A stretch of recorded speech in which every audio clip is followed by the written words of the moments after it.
Welcome to the Anvil Industry Autonomous Drone Builder demonstration and tutorial video. When you first open the Drone Builder file, you'll see the base unit in the middle of the view, and on the right hand side a list of folders with all of the different components. You can move your view in and out with the mouse scroll wheel. You can click the middle mouse button or scroll wheel to rotate around the model, and you can shift middle mouse button to pan the view.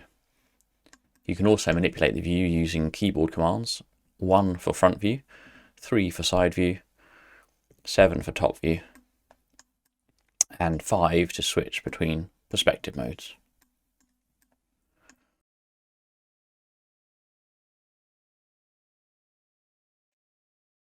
A drone body is made up of 4 sections: the front, the power plant at the back, the top plate, and the sides or locomotion.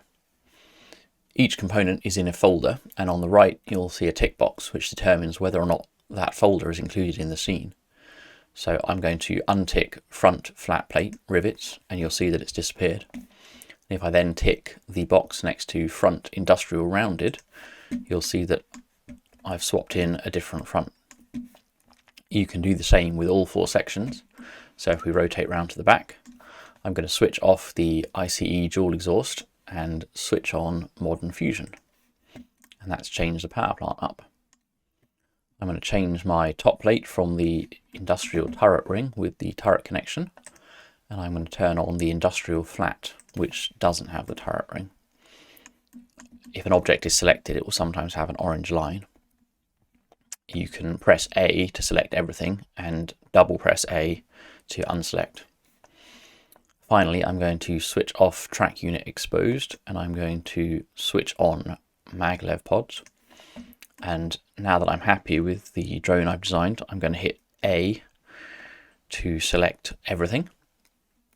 And then I'm going to export it as an STL, which can then be put into the slice program. So we go to File, and then Export, STL. The important thing to tick is this box here where it says Selection Only, so that it will only select the parts which you've currently got visible and have selected with the A key. And I'm going to give it a new name, Joel's Drone 1, and then hit Export STL. And you're done. And I'll press A twice just to deselect things.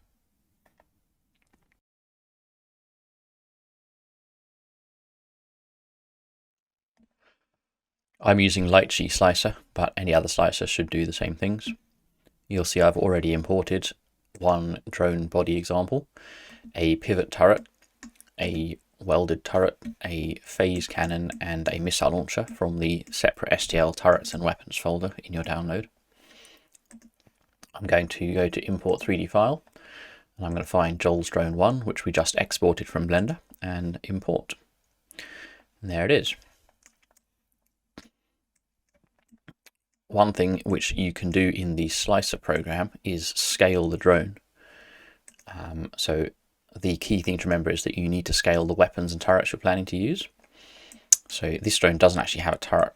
So I'm going to take this drone, which does have a turret hole, and say I wanted to print this drone with a turret missile launcher at 90% of normal size. So I'm going to select all 3 components at once. And then over in the scale, I've got uniform scaling on, and I'm going to select 90, and that's now scaled my drone to 90% of normal size.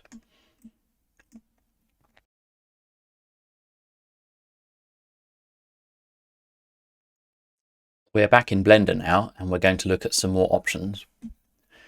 Underneath the front folders, you'll see a folder called Optional Add-ons.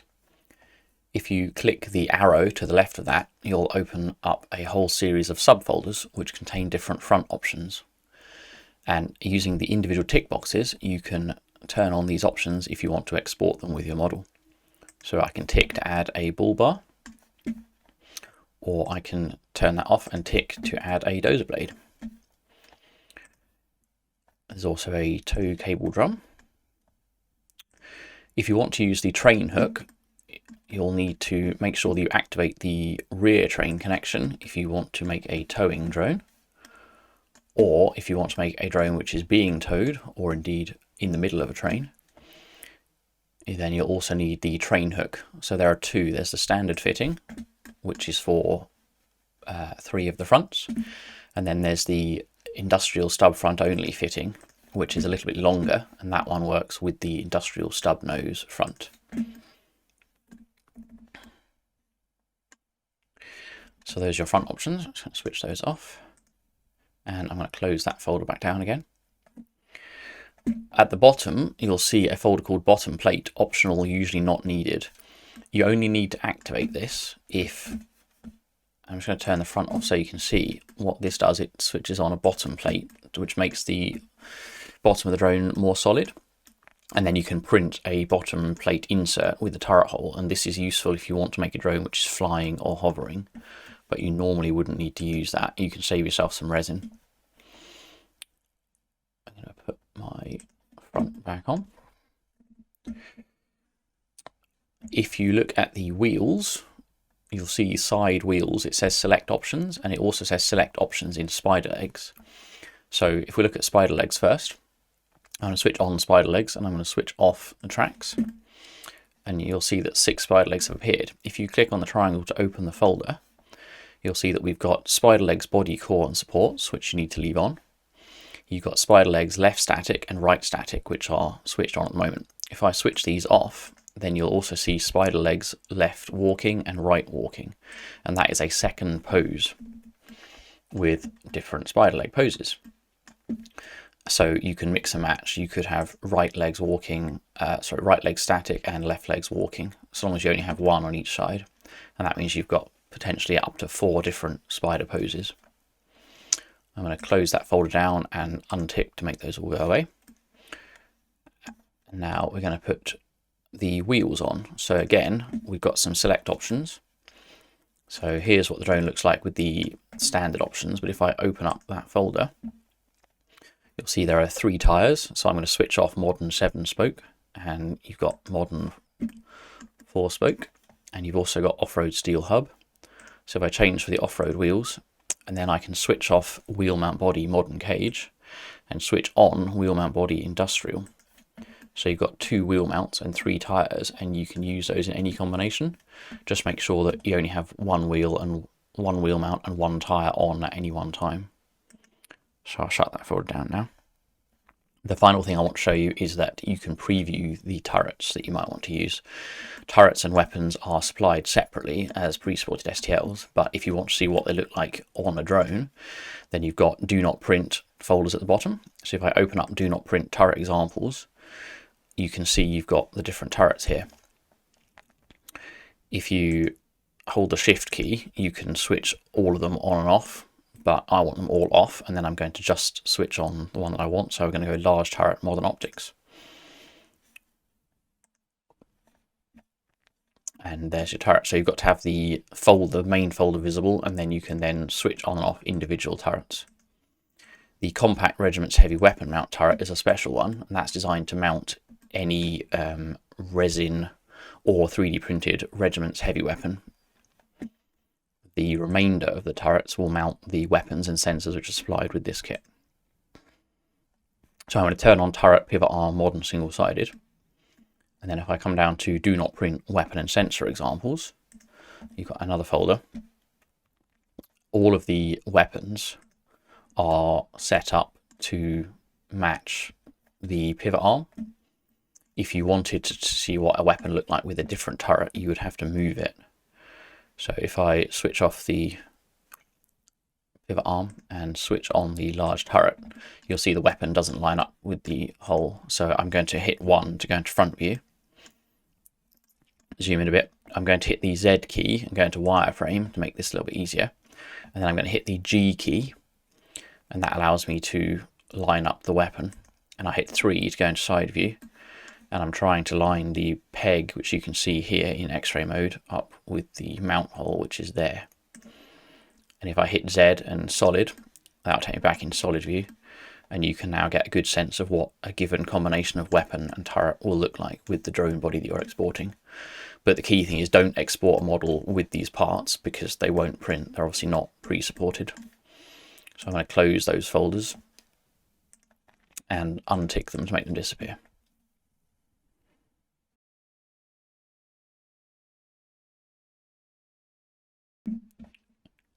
We're now going to look at some slightly more advanced options. There are two ways you can remove supports. The way to remove supports from individual component, you can open up the folder. So I'm going to open up the folder for front flat plate, and you'll see that it's actually made up of individual elements. So you've got front flat plate and then supports FP. And if I click the I next to that, you'll see that just the supports disappear. The easy way to remove all the supports, if I hit 1, go into front view, B for box, click and drag to select everything that's a support, and then hit X and delete. I can now hit A and export the model without the supports, but be sure not to save over the version with deleted supports, or you can Control Z to undo that. You can also remove rivets from many of the components. So anywhere you see brackets rivets in the name of a component, so let's say I go to, so I've got front flat plate selected and it says rivets, so I can open that up again, and if I toggle rivets, you can see the rivets switch on and off. If I select my industrial turret ring, which also says rivets, and open that folder up, find the rivets item, and this gives you a lot more creative flexibility if you're not a fan of rivets. You can have a sleeker, more modern looking components. There's also posable parts, which we're going to look at next. So some of the components have posable in brackets. So spider legs, posable, maglev pods, posable. If we open up spider legs, we're going to activate that whole folder, and you've got the static poses. I'm going to switch off my track units. I'm now going to come into top view with the 7 key. And if you click on individual legs, you'll see that they have this yellow dot, which is the pivot point. So I can select a leg, I can hit the R key for rotate, and I can now move that leg and the supports will move with it. So you can freely rotate and get a wider variety of different posing options. So I'm just hitting R, find where I want it, and then click to release. And that will allow you to make new leg poses, and that also works with the walking poses. If I switch off legs and open up maglev pods, it's exactly the same. Click on a pod, hit R, and you can rotate it like that. So you could have one where they're all facing slightly backwards if you wanted. There are some slightly more advanced posing options in the optional add-ons, front and rear accessories. You'll see that the dozer blade and pincer arms are posable. Those you'll need to view with the side view, which is 3. And you can click on and rotate individual elements, but this will potentially mess up your supports, so you may need to edit the supports. So I'd advise this is only for more advanced users. The dozer blade also has a rotating element. Sorry, for the dozer blade you need to rotate this one, and that will then automatically rotate the blade on the front.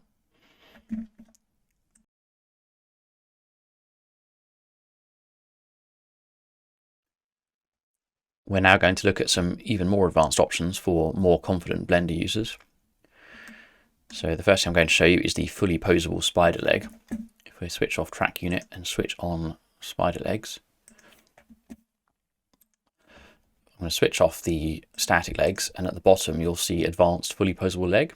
If I tick that and then view it from front view with the 1 key, this leg, from this view, you can rotate the individual elements to pose a leg. So long as you start from the top of the leg and work your way down, you can pose the elements and the other elements will automatically move with it. If you choose to do this, you will have to select the elements with supports. You'll have to hit the Tab key to enter edit mode, Z to go into wireframe, double tap A, tap B to select the bottoms of the supports, R to rotate. We're going to have to go up to top here and select median point, and then R to rotate, and then I'm going to grab those with the G key, and then I'm going to S, Z to scale them in the Z axis to make them flat, and then just move them down to merge with the bottom. And now you've got a posed left leg. You can actually select this folder and then duplicate the collection, and you've now got a second leg. So after you've posed the first leg, you can go into top view and you can switch off the base leg, select those components, and then you can grab and move them, and you can use this to essentially make your own spider legs. If you line that yellow dot up with the middle of the pivot point and then tab to come out of edit mode, and then you can rotate it exactly as you would a regular leg, except you've made your own. So be sure to duplicate the collection of the advanced fully posable leg before you start working on your own, and keep the original. Switch spider legs off now. And hit Z to come into solid view again. Drone fans are multi-shell, so if we switch on our drone fans, I'm going to open up the drone fans folder and I'm going to switch off fan supports. And you can hit tab to go into edit mode, and then the fans themselves are actually multi-shell. So if you click on an individual unit point and hit L to select linked, and then shift click L, we've now selected this whole fan. And if you view it from this angle, you can rotate it with the R key, and you can rotate it from any angle, and you want to get it lined up with the connection still. So you can see that's moved. I'm going to use the G key just to make sure that's lined up. And now we've rotated. Obviously, you'll need to delete all the supports and add your own new supports if you choose to do this. You'll notice that it mirrored the other side. So the drone fans actually have a modifier, and you'll need to, you can choose whether or not to apply that. So at the moment it has a mirror modifier, and if you click on apply, then you've now created a second set of geometry, and you could now independently rotate the other side. And then again, you'll need to grab it and make sure it lines up as you expect it to. It's not perfect, but it's doable if you want to have a play around. Let's turn our drone fans off now. Get our track unit back again. So we can mirror the weapons if we want to preview a double turret. So if I open up the turret examples, I'm going to choose the compact turret double-sided. Now this has a mount on both sides. So if I come into front view, open up my weapons and put on a missile launcher, I'm going to start by moving it over here. Then I'm going to hit this, you'll see this little blue wrench. So that opens the modifier tab. If I go to modify, mirror, x-axis. Now it's currently mirrored around a center point. So if I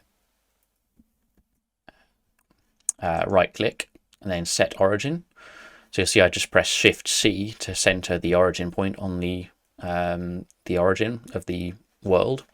So if I now right click and then set origin to 3D cursor, and that's now mirroring in the x-axis around this point here. And if I go over here and hit apply, then that would create a copy.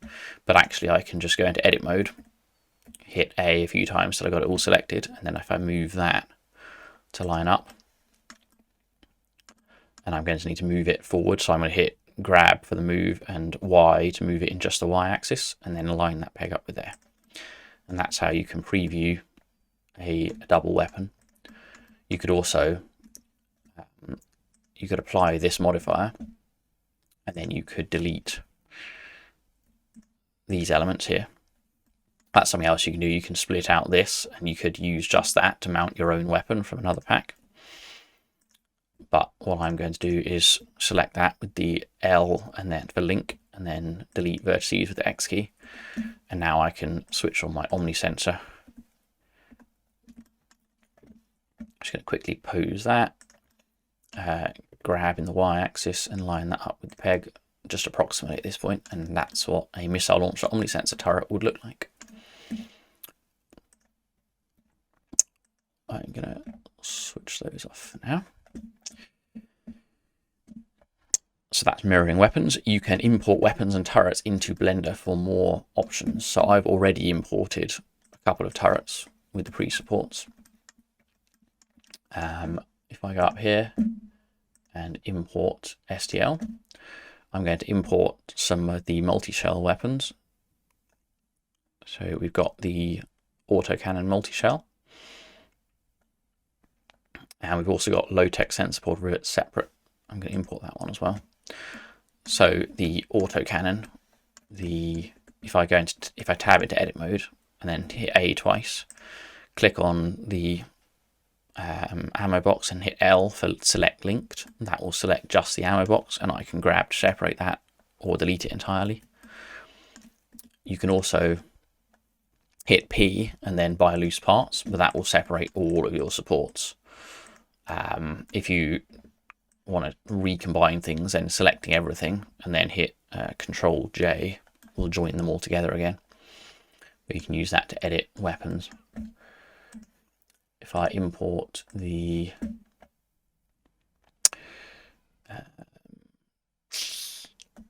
pivot arm rivets double-sided, so that's over here.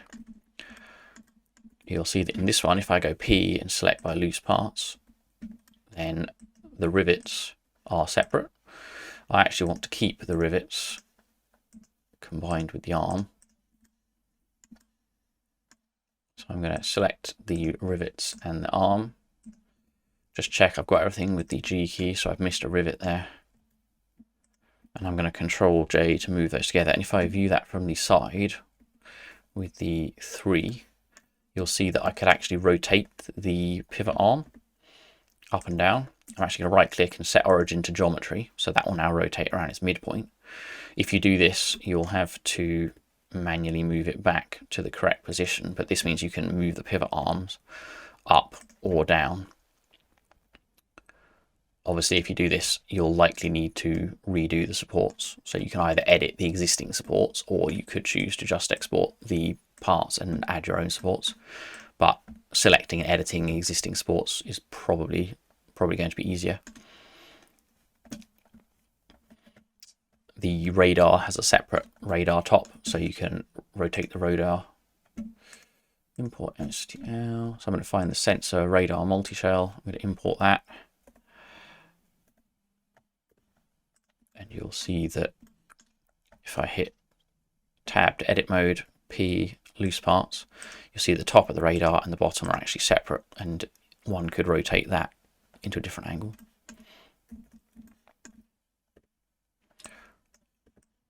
Let's just get rid of a few things. One last thing I want to show you is that you could, in theory, merge parts into the hull if you wanted to print a static turret. So I'm going to switch off my industrial turret ring and I'm going to switch on industrial flat rivets. So there's a couple of things we can do here. If I open this up with tab to go into edit mode and click L, then that selects just that turret and I can separate it from the supports. P to separate and then selection. So now the supports, I can get rid of those, and I could move this and experiment with different ways of moving it so it overlaps slightly into the hull. This isn't what the kit's designed for, but it's an advanced option that's quite fun. Obviously there's a possibility that you'll get some fouling and have to do a bit of manual editing when you've got your 3D print, but this would allow you to mount a fixed weapon or sensor. And similarly with this, this is the mini sensor turret, but if I turn on the storage components top, and I'm going to tab into edit mode, click L for link, P selection, get rid of the supports, grab that and just align that so that it overlaps with the storage components. And that gives you a nice alternative look build. Now, one thing I point out here is that you've got the turret ring underneath. I'm just going to turn off my base raft just so we can see. So that's sticking down into a section which doesn't have any supports. That's potentially going to cause problems. So what I'm going to do is I'm going to view from the side, tab into edit mode, Z key, and then wireframe. And if I draw a box, you'll see I can select just that bottom bit. And I'm going to S for scale, Z for Z axis, and then I'm going to scale to flatten that. And then I'm going to grab in the Z axis again and move it up like that. and that has now disappeared. So that won't give us any problems. There are loads and loads more advanced things you could do with these parts and kit. Obviously, you can select individual elements, you can move them around, you could export separate components. Sky's the limit, really. If you're willing to do a bit of research into learning how to use more advanced blender techniques, there's an awful lot more you could do with this kit. I'll just show you one thing, for example, if you wanted to make a double track unit. I'm going to hit B, I'm going to hit Shift D for duplicate, I'm going to hit X for the X axis, and just move that out. That's obviously not supported, but you could very easily duplicate the supports and copy those over as well. Obviously, the more you mess around, the more likely it is that there'll be problems with printing. So it's up to you to make your own supports if you do anything complicated, or edit the ones that are already here. So there you go. Lots of fun to be had. I hope you enjoy the kit. I hope you've enjoyed this tutorial. Hit us up in the comments if you've got any questions or feedback for us.